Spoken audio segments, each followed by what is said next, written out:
유사 그리스도인 10장 유사 그리스도인을 향한 준엄한 경고. 유사 그리스도인이여 주의하십시오. 하나님께서는 에브라임에 대해 크게 불만족하셨습니다. 호세아 7장 8절. 에브라임이 여러 민족 가운데 혼합되니 그는 곧 뒤집지 않은 전병이로다. 즉 한쪽만 구운 날 것도 아니고 구운 것도 아닌 라우디아게 교회처럼 차지도 덥지도 않은 겁니다. 요한계시록 3장 16절. 내가 이같이 미지근하여 뜨겁지도 아니하고 차지도 아니하니 내 입에서 너를 토하여 버리리라. 바로 이것이 모든 것 가운데 가장 무익하고 불편하며 치명적으로 위험한 것입니다. 첫 번째, 유사 그리스도인의 무익함. 유사 그리스도인이 된다는 것은 매우 무익한 일입니다. 왜냐하면 어느 한 가지 점에서라도 실패한다면 천국에 가려는 시도를 전혀 하지 않은 것과 동일한 손상을 입을 것이기 때문이죠. 거의 회심하였다는 것은 아무런 유익이 없습니다. 왜냐하면 조금만 부족해도 우리가 이룬 모든 선을 망치기 때문입니다. 모든 죄를 버리지 않는다면 이런저런 죄를 버리는 것이 전혀 유익하지 않습니다. 헤롯은 세례요한의 말을 즐겁게 들었고 많은 걸 실천했습니다. 그런데 헤로디의 말을 들었을 때 그것은 그를 파멸시켰죠. 유다는 많은 걸 행했습니다. 기도도 했고요, 전도도 했고 고백도 했습니다. 근데 그 탐욕으로 인해 모든 게 상하게 되었습니다.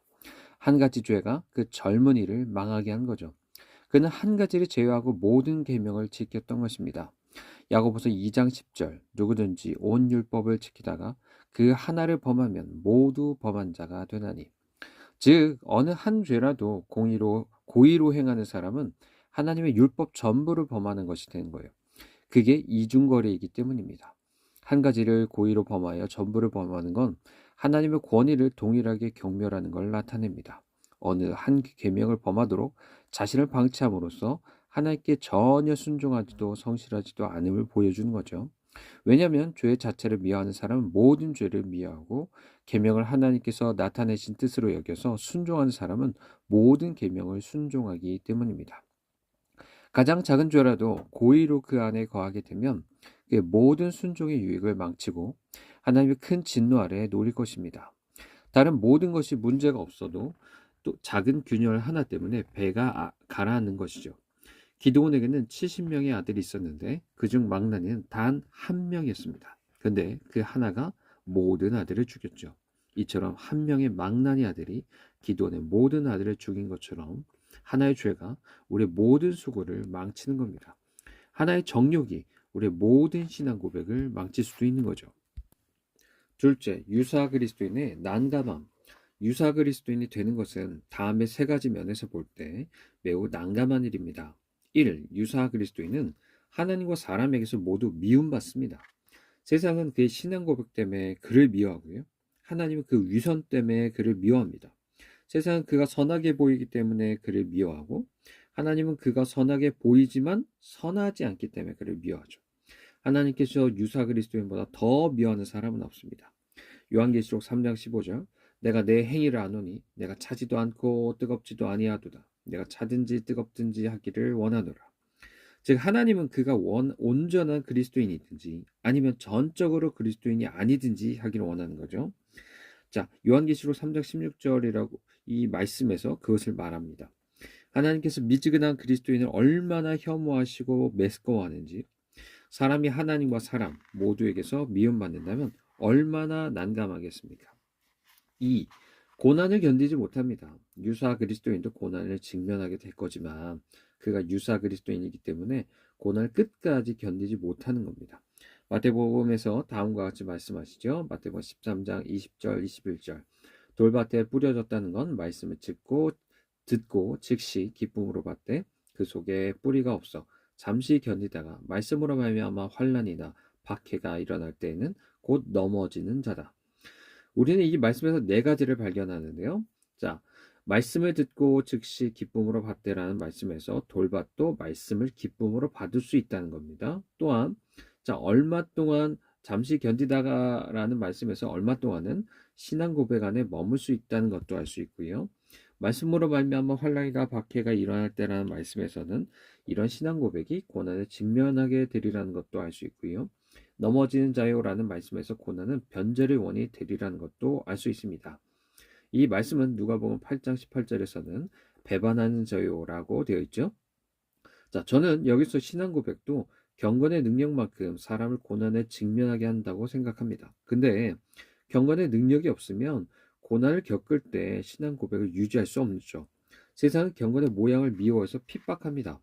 유사 그리스도인 실제를 추구하므로 신앙 고백을 유지할 수 없습니다. 내가 신앙 고백한다면 아마 고난을 받겠죠? 그러나 신앙만 고백한다면 견디지 못합니다. 이는 얼마나 난감한 겁니까? 3. 소망이 헛됩니다. 소망이 헛되다면 부끄러울 뿐 아니라 슬프죠. 유사 그리스도인은 천국을 바라지만 온전한 그리스도인이 아니기 때문에 결코 그곳에 이르지 못합니다. 천국의 소망이 사라지고 영광의 문 곁에서 지옥으로 떨어지며 다섯 처녀에게 그랬던 것처럼 바로 앞에서 천국 문이 닫혀버릴 겁니다. 약속의 땅이 바라보이는 곳 요단 강변에서 그는 죽고 말겠죠. 이는 매우 슬픈 일입니다. 결승점 앞에서 승리를 놓친다면 한 그루 눈앞에 두고 침몰한다면 얼마나 난감하겠습니까? 셋째, 유사 그리스도인이 처할 위험. 유사 그리스도인이 된다는 건 매우 무익하고 난감할 뿐 아니라 매우 위험한 일입니다. 1. 참된 역사를 방해하기 때문에 위험하죠. 이건 참된 역사를 방해합니다. 공개적으로 적대와 반역의 상태에 있는 사람은 형식적인 신앙으로 자기를 위로한 사람보다 회개하기 더 쉬운 상태에 있습니다. 예수님께서 말씀하신 두 아들의 비유를 가지고 이걸 생각해 보겠습니다. 마태복음 21장 28에서 30절. 그러나 너희 생각엔 어떠하냐? 어떤 사람에게 두 아들이 있는데 맏아들에게 가서 이르되 예 오늘 포도원에 가서 일하라 하니 대답하여 이르되 아버지 가겠나이다 하더니 가지 아니하고 둘째 아들에게 가서 또 그와 같이 말하니 대답하여 이르되 실소이다 하였다가 그 후에 뉘우치고 갔으니 둘째 아들은 드러내놓고 죄를 짓는 육적인 죄인을 대표합니다. 그는 말씀의 초청을 받고 거절하지만 후에는 회개하고 믿습니다. 첫째 아들은 위선적인 신앙 고백자를 의미하죠. 그는 허세는 많이 부리지만 거의 행하지는 않습니다. 그리스도께서 이 비유에 어떻게 적용하시는지를 주목하십시오. 마태복음 21장 31절 내가 진실로 너에게 이르노니 세리들과 창녀들이 너희보다 먼저 하나님 나라에 들어가리라. 그러므로 유사 그리스도인이 되기보다 아무것도 되지 않는 게 더 낫습니다. 왜냐하면 유사 그리스도인은 온전한 그리스도인이 되는 것을 방해하기 때문이죠. 이런 점에서 회심하지 않은 신앙 고백자보다 신앙을 고백하지 않은 죄인이 더 낫습니다. 왜냐하면 전자는 외적인 것에 안주하는 반면에 후자는 내적인 변화에 더 적합한 상태에 있기 때문입니다. 우리 주님 그리스도께서 서기관에게 이렇게 말씀하셨죠. 마가복음 12장 34절 내가 하나님 나라에서 멀지 않도다. 그런데 그는 결코 그 나라에 이른 게 아닙니다. 하나님의 나라에 멀지 않다는 것보다 더 하나님 나라에 가까이 간 것은 없습니다. 예를 들면 어떤 사람과 그리스도 사이에 오직 하나의 정령만 있다고 할 때 그 사람은 그리스도에게서 멀지 않습니다. 근데 그 사람은 자신이 그리스도께 근접한 사실에 안주하고 그 정욕과 결별을 안 합니다. 그 정욕이 정복되지 않았음에도 자기 상태에 대해서 안심하죠. 누가 그 사람보다 더 천국에 가깝겠습니까? 그러므로 우리 주님 그리스도께서 청년에게 이렇게 말하는 거죠. 누가복음 18장 22절 내게 아직도 한 가지 부족한 것이 있으니 그 청년 천국에 매우 가까이 이르렀습니다. 거의 그리스도인이 되었다고 거의 구원을 받았습니다. 그는 그리스도께 모든 계명을 지켰노라고 말씀드렸죠. 그는 단지 한 가지 부족한 겁니다. 단 한 가지 말이죠. 근데 그건 큰일이었습니다. 그에게 부족한 한 가지는 그가 행한 모든 것보다 큰 거였어요. 왜냐하면 그것은 필수적인 거기 때문에 그렇습니다. 그건 새로운 마음, 그 영혼 속에 작용한 은혜이고요. 상태의 변화요. 세상과 유리된 마음입니다. 이게 그 한 가지입니다.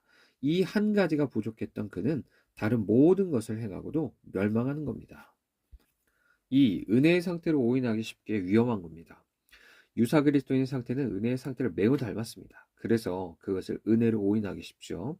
은혜 아닌 걸 은혜로 오인하는 건 매우 위험합니다. 왜냐하면 마치 자기가 은혜를 받은 것처럼 자신의 상태에 만족하기 때문입니다. 형식주의는 종종 신실함의 이웃에 살기 때문에 하나의 문패로 양자를 나타냅니다. 그러므로 집을 쉽게 착각할 수 있죠. 사람이 그곳에 거주할 수 있지만 결코 다시 나갈 수는 없습니다. 어떤 사람은 지혜에 대해서 이렇게 이야기합니다. 사실 지혜롭지 않을 때 자신이 지혜롭다고 생각하지 않았다면 많은 사람이 지혜로웠을 텐데. 저도 은혜에 대해서 이렇게 말씀드립니다. 자신의 신앙 고백을 회심으로, 자신이 행한 종교 행위를 은혜로, 그리고 신실함 대신에 자신의 행위에 안주하지 않았다면 많은 형식적인 신앙 고백자들이 신실한 신자가 될 수 있었을 겁니다. 그러나 그는 한갓 위선자에 불과하죠. 3. 은혜 받은 것처럼 가장하는 게 신성모독이기 때문에 그게 위험합니다. 은혜가 전혀 없는데도 은혜가 받은 것처럼 가장하는 건 신성모독입니다. 요한계시록 2장 9절을 볼 때 그렇죠. 자칭 유대인이라 하는 자들의 비방도 알거니와. 이 문장은 그 구조가 다양하게 해석될 수 있습니다. 고로티우스와 파레우스는 그들의 신성모독을 자칭 유대인이라고 하나 실상 유대인이 아닌 것에 두지 않고 유대인들이 그리스도를 사기꾼, 거짓말쟁이, 악령 들린 자 등으로 비난하는 데 두고 있습니다. 그러나 브라이트맨은 다르게 말합니다. 유대인의 신성모독은 그리스도께서 십자가에 못 박힘으로써 폐기 처분하신 옛 관습과 의식, 예배 형식을 고집한 데 있다는 거죠. 유대인들은 그로 말미암아 그리스도인의 영광을 훼손하고 그분의 오심을 부인하였다는 겁니다. 그러나 저는 그것이 자칭 유대인이라 하나 실상 그렇지 않은 데 있다고 생각합니다. 여기에서 유대인을 엄격하게 문자적으로 아브라함의 후손으로 생각할 필요는 없습니다. 환유적으로 참신자, 영적인 아브라함의 후손으로 생각해야죠. 로마서 2장 28절 무릇 표면적 유대인이 유대인이 아니요 그러므로 그는 유대인이 아닌데도 자신은 유대인이라고 말하는 겁니다. 그리스도를 믿지 않으면서도 자기는 그리스도께 속한 사람이라고 고백하는 겁니다. 전혀 은혜를 가지지 못하였으면서도 은혜를 가졌다고 하는 거고요. 그리스도께서는 이것을 신성모독이라고 하셨습니다. 그렇다면 왜 그리스도께서는 이걸 신성모독이라고 했습니까? 이건 위선일 뿐입니다. 그런데 어떻게 신성모독이라고 말씀할 수 있습니까? 그 이유는 그가 하나님의 전지성을 모독했기 때문입니다. 그는 암시적으로 하나님께서 우리의 마음과 생각을 보시고 아신다는 사실을 부인하는 거죠. 왜냐하면 하나님의 전지성, 즉 하나님께서 마음을 살피시고 우리 속에 모든 것을 보시신다면 감히 은혜 없는 신앙 고백을 안주할 수 없기 때문입니다. 그렇기 때문에 그리스도께서 이것을 신성모독이라고 말씀하셨던 거죠. 4. 헛된 양심의 평안을 누리게 위험합니다. 유사 그리스도인이 된다는 건 양심의 평안을 누린다는 점에서 위험합니다. 그리스도의 보혈 이외에 다른 것으로 양심을 평안케 하는 것은 매우 위험합니다. 그리스도께서 평화를 말씀하시기 전에 평안을 누리는 것은 나쁜 겁니다. 하나님과 화평하게 되는 것과 그리스도의 보혈 외에는 그 무엇도 양심을 진정으로 평안케 할 수 없습니다. 유사 그리스도는 양심이 평안합니다. 그러나 그리스도의 보혈로 인한 게 아닙니다. 그거는 그리스도의 속죄에서 흘러나온 평화가 아니에요. 형식적인 신앙 고백에서부터 나온 평화죠. 그리스도께서 주신 평화가 아니라 자기가 만들어낸 평화입니다. 유사 그리스도인은 경건의 모양으로 양심을 진정시키고 제어해서 영혼을 멸망시킨 평화의 길을 열어놓은 겁니다. 그는 종교 행위란 요람에서 흔들거리며 잠을 잡니다. 그래서 죽음이나 심판이 이를 때까지 결코 깨어나지 않아요. 내 형제들이여, 뿌린 피 이외에 다른 것으로 양심의 평화를 누리기보다 차라리 평화를 누리지 않는 게 낫습니다. 평안치 못한 선한 양심은 성도들의 가장 큰 괴로움입니다. 반면 평안한 악한 양심은 죄인들의 가장 큰 심판인 겁니다. 5. 용서받을 수 없는 죄와 연관되게 위험합니다. 유사 그리스도인이 된다는 건 용서받을 수 없는 죄와 연관된다는 점에서 위험합니다. 즉 성경이 이 세상과 오는 세상에서도 사하심을 얻지 못하리라고 말씀하신 죄 말이죠. 이는 성령을 거역하는 죄입니다. 유사 그리스도인만이 그런 죄를 짓죠.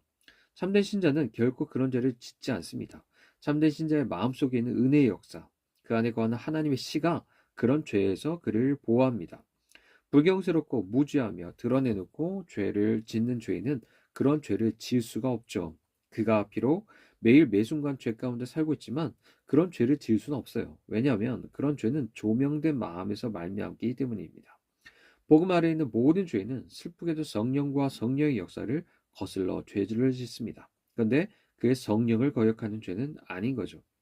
성령을 거역하는 죄에는 세 가지 구성 요소가 있습니다. 첫째, 그거는 자의적입니다. 히브리서 10장 26절에 보면 우리가 진리를 아는 지식을 받은 후 짐짓 죄를 범한 즉 다시 속죄한 죄사가 없고 둘째, 그것은 진리를 아는 지식을 받은 후 즉 조명과 죄의 자각을 거스릅니다. 셋째, 그것은 단호한 악의입니다. 여러분 마태복음 12장에 나오는 바리새인의 죄에서 이 모든 요소를 보게 될 건데요. 그리스도께서는 귀신 들린 자를 고쳤습니다. 그건 모든 사람들이 깜짝 놀랄 정도로 큰일이었죠. 근데 바리새인들 뭐라고 말합니까? 24절을 보면 이가 귀신의 왕 바알세불을 힘입지 않고는 귀신을 쫓아내지 못하느니라.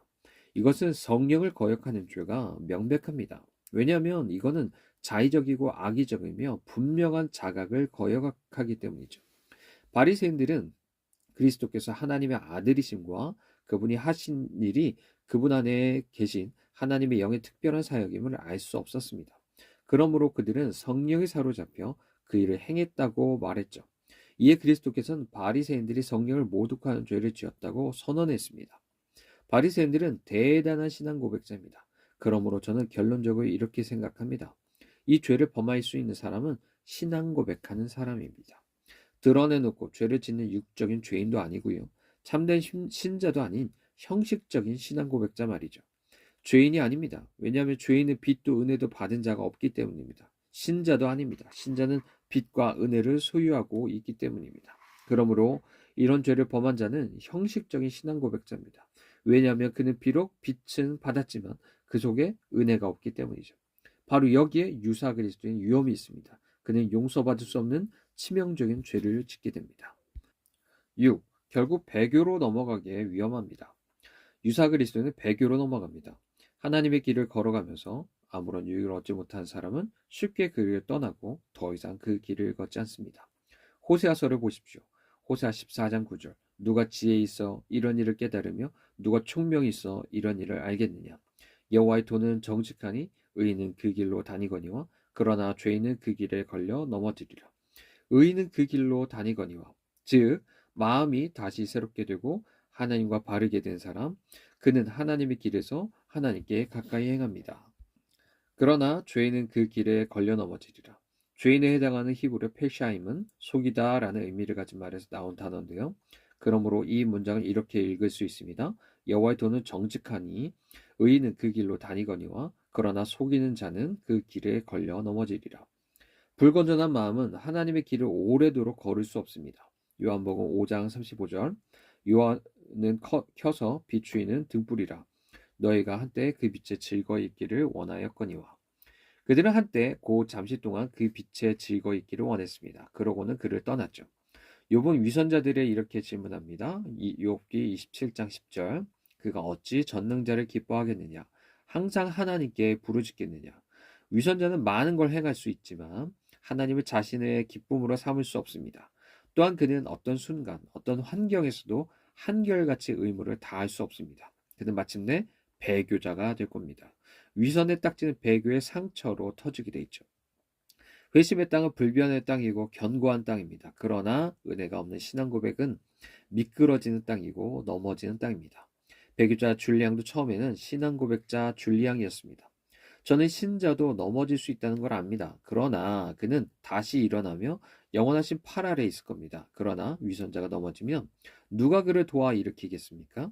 솔로몬은 이렇게 말하죠. 전도서 4장 10절 혹시 그들이 넘어지면 하나가 그 동물을 붙들어 일으키리니와 홀로 있어 넘어지고 붙들어 일으키는 자가 없는 자에게는 화가 있으리라. 왜 화가 있습니까?